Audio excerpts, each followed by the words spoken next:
रक्तदानाप्रमाणेच अवयवदानही महत्त्वाचे आहे. अवयवदानामुळे अनेकांना नव्याने जीवनदान मिळते. मृत व्यक्ती अवयवरूपी जिवंत राहतो. ब्रेन डेड रुग्णाचे अवयवदान केले जाते. डोळे, किडनी, हृदय, यकृत व इतर अवयव दान करता येतात.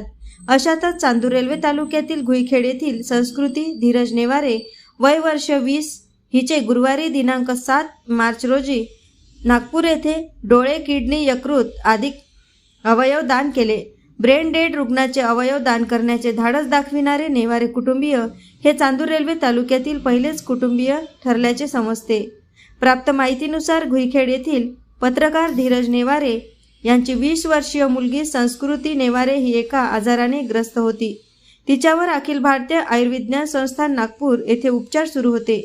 मात्र मेंदूतील रक्तस्रावामुळे ब्रेन स्टीम मृत्यूची शक्यता होती. या परिस्थितीत रुग्णाचा जीव वाचविण्याची शक्यता फारच कमी होती.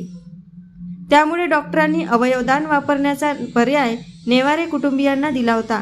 कुटुंबातील इतर सदस्यांशी चर्चा करून वडील धीरज नेवारे यांनी मुलीच्या अवयवदानाचा पर्याय स्वीकारला.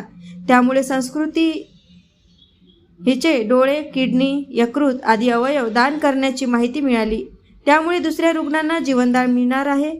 संस्कृतीचे पार्थिव आज शुक्रवारी दिनांक 8 मार्च रोजी सकाळी 9 वाजता घुईखेड येथे पोहोचून 10:30 वाजता घुईखेड येथील स्मशानभूमीत अंत्यसंस्कार करण्यात आले.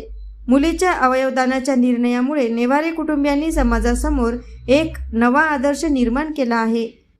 एएस न्यूज महाराष्ट्रकरिता चांदूर रेल्वे येथून सहसंपादक राजू शिवणकर.